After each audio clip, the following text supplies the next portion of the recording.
दोस्तों, भारत में कोरोना महामारी को आए हुए अब लगभग 1 महीने पूरे हो चुके हैं। अब हमारे पास पर्याप्त आंकड़े हैं कि जिससे हम किसी निष्कर्ष पे पहुंच सकते हैं कि कोरोना को हराने के लिए लॉकडाउन के अलावा हमारे पास और कोई उपाय हो सकता है या नहीं। भारत सरकार ने तमाम आंकड़े जारी कर दिए हैं, जिसके अनुसार इस समय भारत काफी मजबूत स्थिति में है। भारत सरकार ने एक वेबसाइट भी बनाई है mygov.in, जिसपे पूरे देश के लोगों से आइडियाज मांगे हैं कि किस तरीके से कोरोना की लड़ाई लड़ी जा सकती है और कैसे अपना देश इसको जीत सकता है। इस बारे में आप भी वीडियो बनाकर अपलोड कर सकते हैं इस mygov.in वेबसाइट पर या फिर mygov.in के ऐप पर। इसी सिलसिले में मैंने कुछ आंकड़े कलेक्ट करके एक निष्कर्ष निकालने की कोशिश की है। आइए एक नजर डालते हैं इन आंकड़ों पर।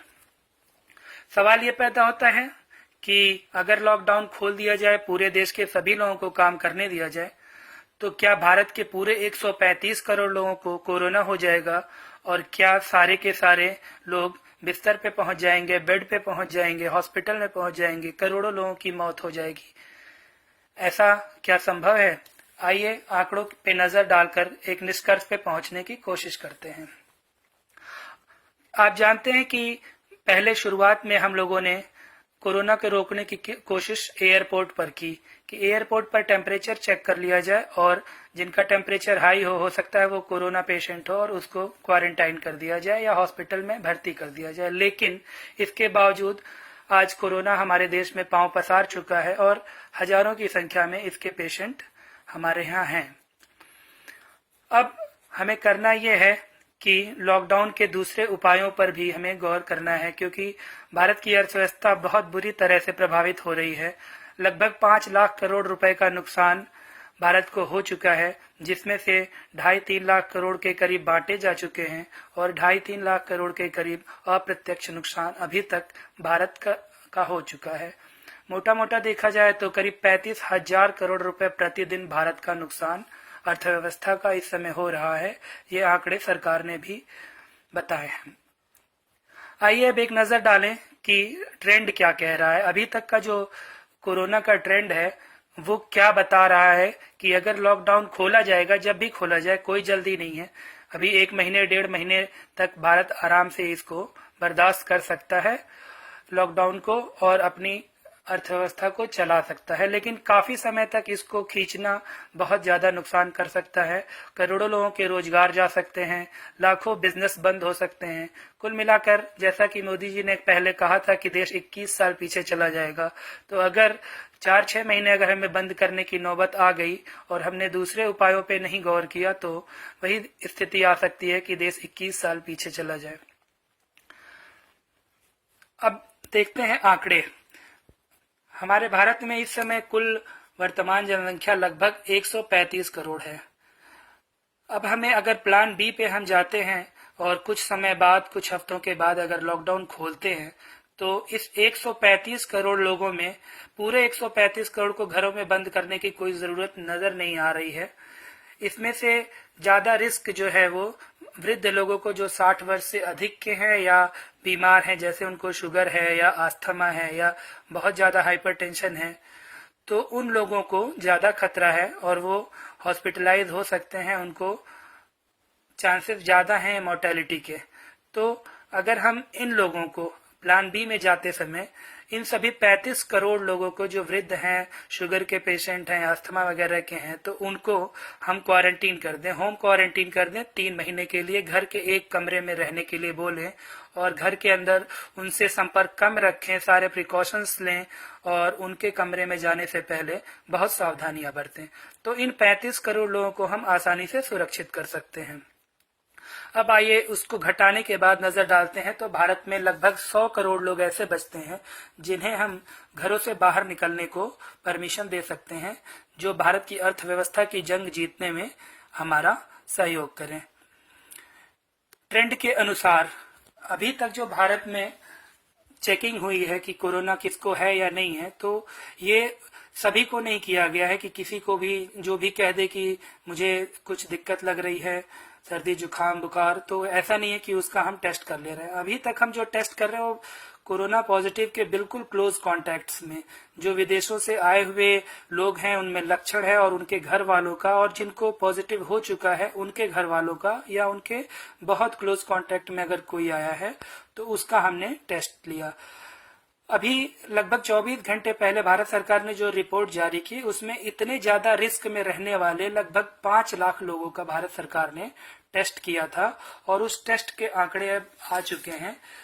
इस हाई रिस्क जोन में रहने वाले 5 करोड़ लोगों में मात्र 4% लोगों को कोरोना पॉजिटिव हुआ, यानी कि 5 लाख लोगों में 96% लोगों को कोरोना नहीं हुआ।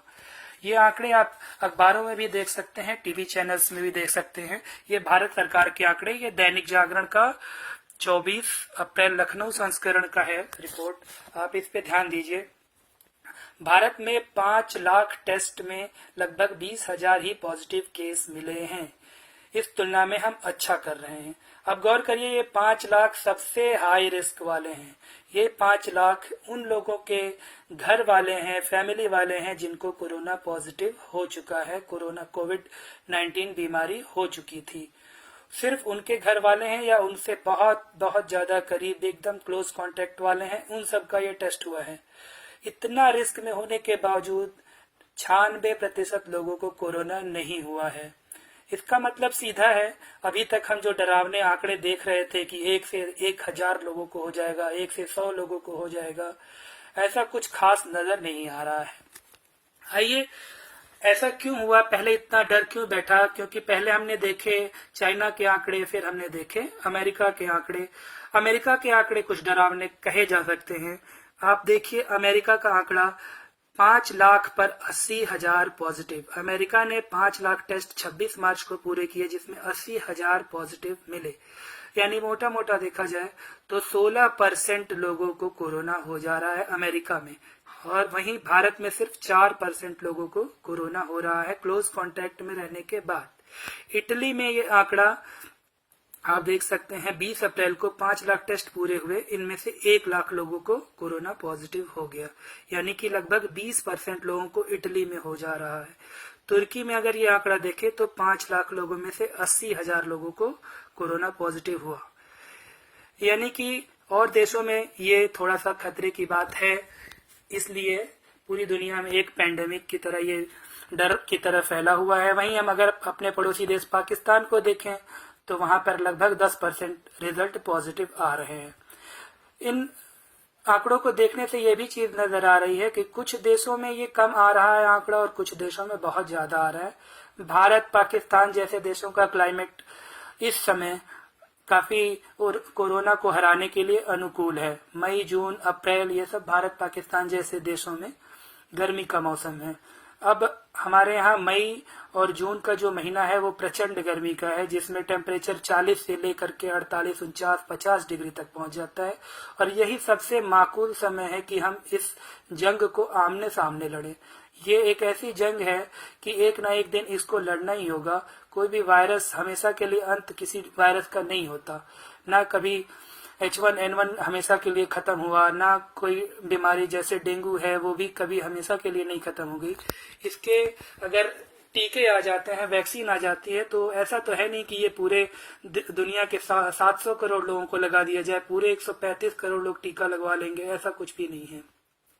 कुछ लोगों तक टीके की पहुंच हो पाएगी, बाकी लोगों को इसका सामना करना ही होगा।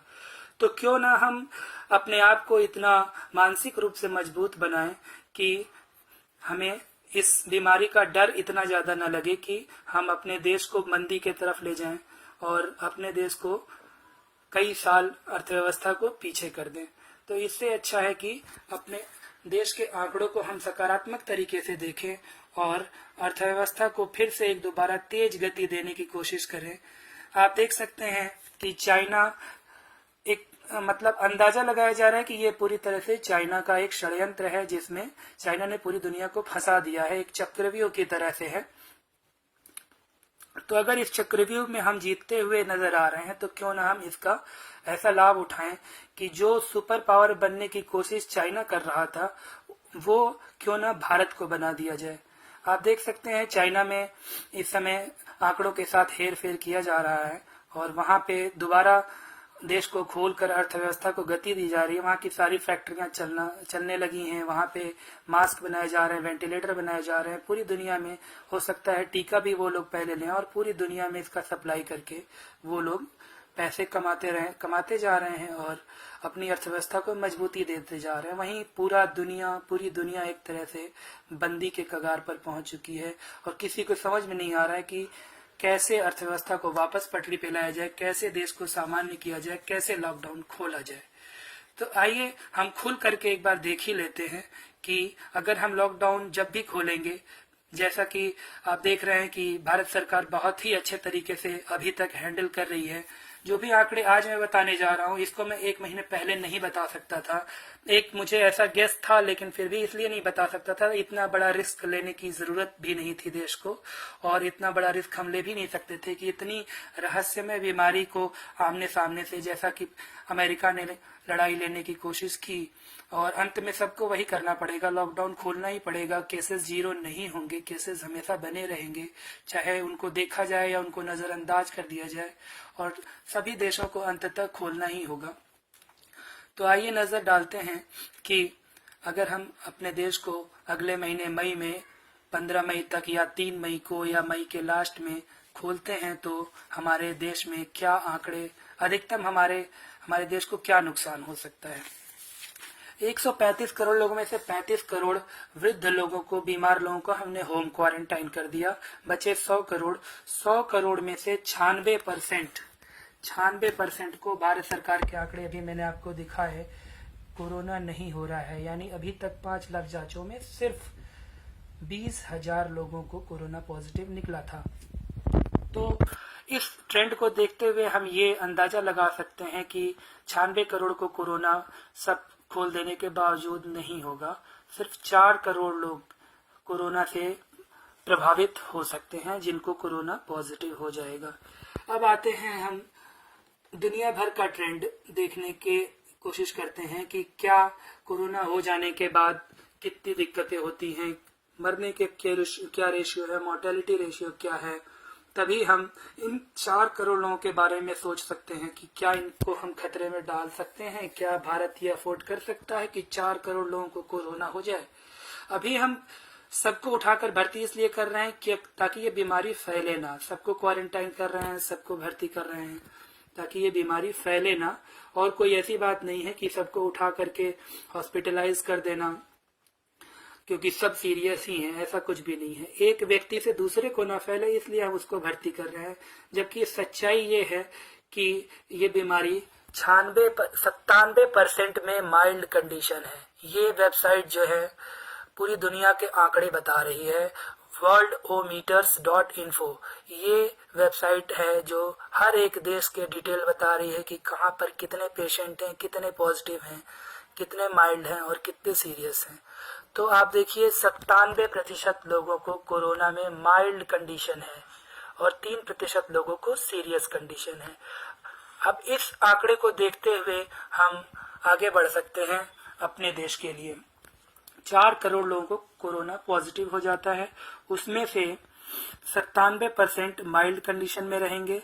अब इसमें हम देखते हैं 97% माइल्ड में एक नजर देखिए भारत का ट्रेंड क्या है। ये भारत का, लखनऊ का दैनिक जागरण 24 अप्रैल, ये भारत के अपने मेडिकल कॉलेज के डॉक्टर हैं, इन्होंने बताया, एलजीपीजीआई के प्रोफेसर डॉक्टर उदय घोषाल, इन्होंने बताया आंकड़ों का अध्ययन करके 70% मरीजों में नहीं आते हैं कोरोना के लक्षण। इसी वजह से भारत में कोरोना की एंट्री भी हो गई। टेम्परेचर हमने चेक किया, टेम्परेचर नॉर्मल और भारत में सबकी एंट्री आने दिया गया, सबको आने दिया गया और वहां पे हम फेल हो गए। 70% में कोरोना के लक्षण नहीं आते हैं, उनको कोई दिक्कत नहीं होती है, ना सर्दी होगा, ना जुकाम होगा, ना बुखार होगा, ना खांसी आएगी। अपने आप उनके शरीर की इम्यूनिटी पावर कोरोना से लड़ेगी और कोरोना को हरा देगी और वो जान भी नहीं पाएगा कि उसको कब कोरोना हुआ, कब ठीक हो गया। और उसने कुछ एक आध लोगों को, जैसा कि रेशियो चल रहा है, दूसरों को भी कोरोना पॉजिटिव कर दिया। तो 70% के बारे में तो हमको सोचना ही नहीं है कि वो हॉस्पिटल में उनको जाने की नौबत आ जाएगी। उनको कुछ होगा ही नहीं, जैसे इन्फ्लुएंजा था, थोड़ा बहुत इन्फ्लुएंजा हो जाता है तो अपने आप 1-2 दिन में बिना दवा के भी ठीक हो जाता है। अब इस आंकड़े को हम किनारे करते हैं और आते हैं 4 करोड़ लोगों में से 97% को माइल्ड सिम्टम, जिसमें से 70% को कोई लक्षण नहीं, यानी कि टोटल 3.88 करोड़ 97% को हम बाहर कर देते हैं, जो घर बैठे या तो उनको कुछ होगा ही नहीं, या फिर अगर हुआ तो आराम से घर बैठे वो पैरासिटामोल खा करके ठीक हो सकते हैं डॉक्टर के प्रिस्क्रिप्शन से। और इम्यूनिटी बढ़ाने के लिए फल, सब्जियां, विटामिन, नींबू, संतरा, ये सब चीजें खा करके आप अपना आराम से वो खुद इलाज कर सकते हैं और अपने आप ठीक हो सकते हैं। उनको हॉस्पिटल जाने की जरूरत नहीं है, किसी भी नजदीकी डॉक्टर से या टेलीफोन हेल्पलाइन जो भारत सरकार की है उस पर प्रिस्क्रिप्शन ले करके अपना इलाज घर बैठे कर सकते हैं। अगर कोई दिक्कत हुई तो हॉस्पिटल जाने की जरूरत लगी तो अपना एम्बुलेंस को कॉल करके वो हॉस्पिटल जा सकते हैं। यानी 4 करोड़ कोरोना पॉजिटिव में से 3.88 करोड़ 97% को कोई जरूरत नहीं है कि वो हॉस्पिटल जाएं, यानी हमारे हॉस्पिटल्स पे कोई लोड पड़ने वाला नहीं है। 12 लाख, अब आते हैं 12 लाख लोगों को हॉस्पिटलाइज करने की जरूरत पड़ सकती है। ये एक सीरियस कैटेगरी में जाने की संभावना है। अब देखिए, चूंकि हम 35 करोड़ वृद्ध बीमार लोगों को होम क्वारंटाइन कर चुके हैं 3 महीने के लिए, जब हम इस जंग को आमने सामने लड़ने वाले हैं। ये 12 लाख लोगों का आंकड़ा जो 3% दिखा रहा है worldometer.info पे, ये उन्हीं वृद्ध और बीमार लोगों का आंकड़ा है जिनको अस्थमा है, बहुत ज्यादा हाइपरटेंशन के पेशेंट हैं, शुगर के पेशेंट हैं या कैंसर वगैरह है। ये मौत उन्हीं लोगों की हो रही है जिनको जो सीरियस हो जा रहे हैं, क्रिटिकल हो जा रहे हैं, और उनमें से कुछ मर भी जा रहे हैं। तो आइए इसको देखते हैं। 12 लाख लोगों को सीरियस होने की संभावना थी नॉर्मल कंडीशन में। अब चूंकि हम लोगों ने इन सबको होम क्वारंटाइन कर दिया है तो आप खुद अंदाजा लगा सकते हैं कि ये 12 लाख का आंकड़ा स्वाभाविक रूप से कम हो जाएगा। और अगर फिर भी हम मान लेते हैं कि इनमें से आधों को, 12 लाख में से 6 लाख लोगों को हॉस्पिटलाइज करने की जरूरत पड़ जाती है, तो 6 लाख लोगों को हम आराम से हॉस्पिटल्स में भर्ती कर सकते हैं, इलाज कर सकते हैं। इन 6 लाख लोगों में बहुत ज्यादा लोगों को सिर्फ ऑक्सीजन की जरूरत पड़ेगी। ऑक्सीजन लगाइए इनको, और ये बाकी थोड़े बहुत जो इलाज हैं, जो भी डॉक्टर्स ठीक समझें वो इलाज कर सकते हैं। होम्योपैथ है, आयुर्वेद है, एलोपैथ है, पैरासिटामोल है, विटामिन सी की गोलियां हैं, अच्छी डाइट है, इनसे इन लोगों का कंट्रोल हो जाएगा ऑक्सीजन सपोर्ट से। फिर अब भारत ने प्लाज्मा थेरेपी भी शुरू कर दी है, जिसमें जो लोग पहले से ही कोरोना से ठीक हो चुके हैं उनके प्लाज्मा को लेकर के और इन सीरियस पेशेंट्स में डाल दिया जाएगा, तो ये लोग भी नॉर्मल हो जाएंगे। जल्द से जल्द इनको भी डिस्चार्ज किया जा सकेगा। उसके बाद बहुत कम, 6 लाख में से बहुत नाम मात्र के आंकड़े, क्योंकि सारे वृद्ध बीमार सबको हम लोगों ने घरों में क्वारंटाइन कर रखा है। फिर भी मान लेते हैं कुछ युवाओं में कुछ सीरियस बाई चांस कुछ 1000, 10,000, 20,000 सीरियस इतने हो जाते हैं कि इनको वेंटिलेटर पर डालने की नौबत आ जाती है। तो आइए नजर डाल लेते हैं। 30 बड़े राज्य हैं भारत में लगभग, जिसमें 6 लाख लोगों को बांटा जाए तो औसतन 20,000 प्रति पेशेंट प्रति राज्य भर्ती करने होंगे, वो भी अगले 3 महीने में, मई, जून, जुलाई, यानी 7,000 पेशेंट प्रति माह प्रति राज्य भर्ती करने होंगे। वेंटिलेटर भारत में लगभग 50,000 हैं, जिनमें से 10,000 खाली रहते हैं।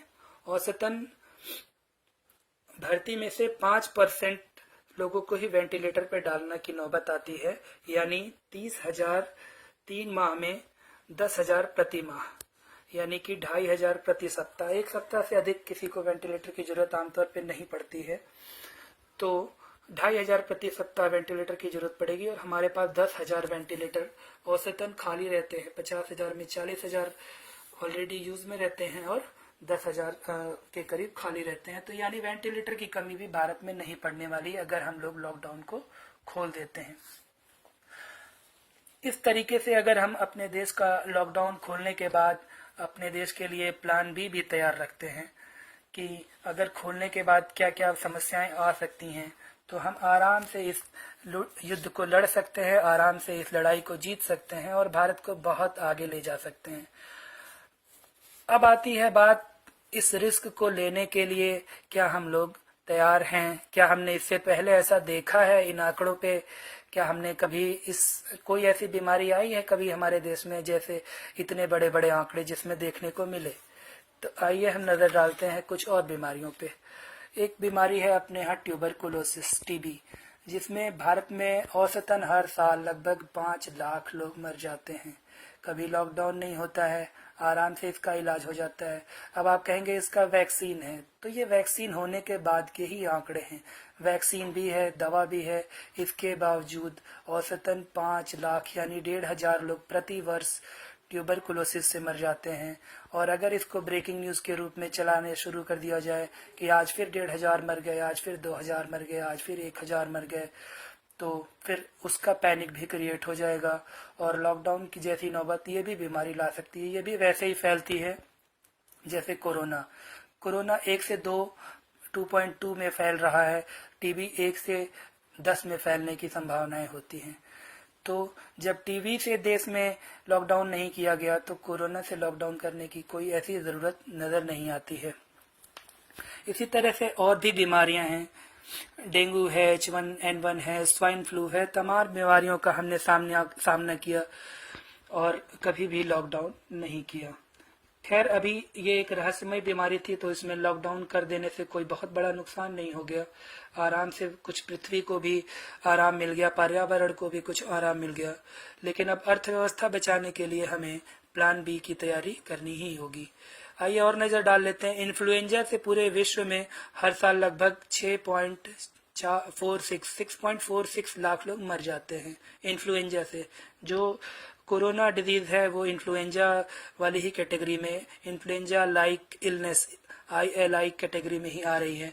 आपने देखा होगा विश्वरूप राय चौधरी ने भी इस बीमारी पे काफी आंकड़े दिए हैं, उन्होंने भी काफी रेफरेंसेस दिए हैं। उन्होंने भी बताया है कि ये इन्फ्लुएंजा की तरह से ही एक वायरस है। वायरस भले ही नया हो सकता है, ये डिटेक्ट किया गया हो, एक नया वायरस खोजा गया हो, लेकिन आंकड़े जो बता रहे हैं वो इसको इन्फ्लुएंजा कैटेगरी में ही रखने लायक हैं। आप दूसरे आंकड़े देख लीजिए। 2016 में 2 करोड़ लोगों को मलेरिया हुआ था, 7 लाख लोग मलेरिया से मर गए थे। 2016 तक के आंकड़े अभी ऑनलाइन दिखा रहा है, तो 2 करोड़ लोगों को गूगल के अनुसार मलेरिया हुआ था पूरे दुनिया में। तो सोचिए अगर कोरोना 2 करोड़ लोगों को हो जाए तो टीवी फट जाएगी, इतने सारे ब्रेकिंग न्यूज हो जाएंगे। इसी तरीके से आप देख सकते हैं लगभग 4 करोड़ लोगों को हर साल डेंगू हो जाता है, यानी लगभग 2,000 लोगों को रोज डेंगू हो जाता है औसतन भारत में। 38 लाख लोग हर साल पूरे दुनिया में डायबिटीज से मर जाते हैं। अब इसकी ब्रेकिंग न्यूज बनाना शुरू कर दीजिए तो डायबिटीज से ही इतना ज्यादा डर फैल जाएगा। एक एक चीजें आप बताना शुरू कर दीजिए कि ऐसे ऑर्गन्स फेल होते हैं, ऐसे ये हो जाता है, किडनी फेल हो जाती है, हार्ट फेल हो जाता है, लीवर फेल हो जाता है। तो एक ऐसा डर का माहौल क्रिएट हो जाएगा कि हर आदमी डर के मारे अपने घरों में बंद हो जाएगा कई महीनों के लिए। वो डर के मारे कहीं बाहर नहीं निकलेगा, काम धंधे सारे ठप हो जाएंगे। और हाँ, एक चीज और देखिए, करोड़ों लोग भूखमरी से भी मरते हैं पूरी दुनिया में। और अगर ऐसे ही चलता रहा कुछ महीनों तक, 3-4 महीने 5 महीने भी चल गया, तो सोचिए जो दैनिक दिहाड़ी से कमाने वाले मजदूर हैं, जो रोज सुबह दिन भर कमाते हैं और शाम को खाते हैं, उनका क्या होगा। अभी 1 महीने के लॉकडाउन में बहुत सारे ऐसे लोग हैं जो एकदम भूखमरी के कगार पे पहुंच गए हैं। भारत सरकार ने बहुत लोगों तक, करोड़ों लोगों तक राशन पहुंचाया है। किसी तरह से उनको एक तरह से कह लीजिए जिंदा रखा जा रहा है, बचा के रखा जा रहा है कि वो भारत की अर्थव्यवस्था की गाड़ी को आगे बढ़ाएं। लेकिन ये कब तक चल पाएगा? हमें हर हाल में प्लान बी की तैयारी करनी ही होगी। हमें दूसरा कोई एक रास्ता निकालना ही होगा कि जिस पे हम आगे बढ़ें और चाइना से आगे निकल जाएं। अमेरिका की हालत खराब हो चुकी है। अमेरिका, ब्रिटेन, हर देश जो हैं बड़े, इटली, जर्मनी, सारे देश इस समय चाइना से बहुत ज्यादा नाराज चल रहे हैं। सब इसको चाइना का षड्यंत्र और जानबूझ के फैलाई हुई बीमारी बता रहे हैं। मतलब साफ है कि पूरी दुनिया इस समय चीन को अपना दुश्मन मान रही है। बहुत मुश्किल है कि आगे आने वाले समय में ये लोग चाइना से कोई भी प्रोडक्ट खरीदना चाहेंगे। चाइना चाहे लाख कोशिश कर ले, कितनी भी प्रोडक्शन बढ़ा ले, हर हाल में उसके वस्तुओं के, इसके प्रोडक्ट्स की डिमांड घटने वाली है। यही मौका है कि भारत अपने आप को सुपर पावर बनाने की तरफ आगे ले जाए। अमेरिका, इटली, लंदन, ब्रिटेन, सबकी हालत खराब है, सबकी अर्थव्यवस्था चरमरा रही है। हर जगह करोड़ों लोग बेरोजगारी भत्ते के लिए आवेदन कर रहे हैं। हर जगह नौकरियों पे खतरा है। अगर हमने प्लान बी को ठीक से एग्जीक्यूट किया तो न सिर्फ हम अपने देश की करोड़ों नौकरियां बचा ले जाएंगे, लाखों लोगों के दुकानें, बिजनेस बचा ले जाएंगे, फैक्ट्रियां बचा ले जाएंगे, बल्कि हम अपने भारत को सुपर पावर भी बना सकते हैं। ये एक बहुत सुनहरा मौका कहा जा सकता है भारत के लिए, क्योंकि कोरोना भारत में बहुत ज्यादा कमजोर स्थिति में दिख रहा है। आप देख रहे हैं 96% लोगों को हाई रिस्क जोन में होने के बावजूद कोरोना नहीं हो रहा है, और उस 96% के बाद जो बच रहे हैं 4% लोग, उनमें भी 97% में ये माइल्ड कंडीशन में रहता है और 3% लोगों को हॉस्पिटलाइज करने की आवश्यकता पड़ती है। तो यही मौका है कि हम प्लान बी की तैयारी पूरी तरीके से, अच्छे से, मजबूती से करें, अपना प्रोडक्शन बढ़ाएं, और जो स्थिति चाइना ने बना रखी थी और बहुत ज़्यादा प्रोडक्शन उन्होंने करके और पूरी दुनिया में चीज़ों की सप्लाई बना रखी थी, वो जगह आराम से इस समय अपना देश भारत ले सकता है। भारत के कस्टमर, भारत के करोड़ों ग्राहक खुद ही चाइना से नाराज चल रहे हैं। हम अपने वस्तुओं का प्रोडक्शन कर अपने देश में उनको खपा सकते हैं। लाखों की संख्या में ऐसे प्रोडक्ट हैं जिनको हम अपने देश में बना करके अपने देश में खपा सकते हैं, और वो पैसे जो चाइना चले जाते हैं उनको हम रोक सकते हैं और अपने देश की अर्थव्यवस्था को आगे बढ़ा सकते हैं। इटली, अमेरिका, लंदन, ब्रिटेन, जितने भी विदेश के दूसरे देश हैं वो आराम से हमारे देश के प्रोडक्ट्स ले सकते हैं, और हम अपने देश की अर्थव्यवस्था को हर हाल में भारत को सुपर पावर बना सकते हैं, अपने देश की अर्थव्यवस्था को बहुत तेजी से आगे बढ़ा सकते हैं।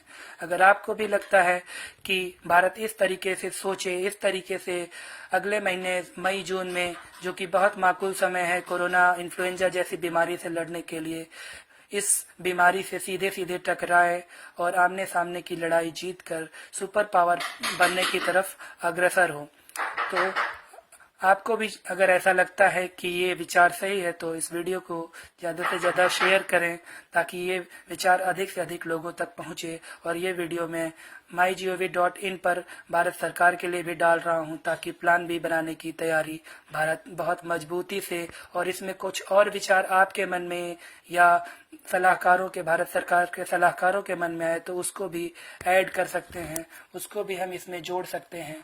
आप इस तरीके से कोरोना से लड़ाई जो हमारी चल रही है, इसको हम जीत सकते हैं।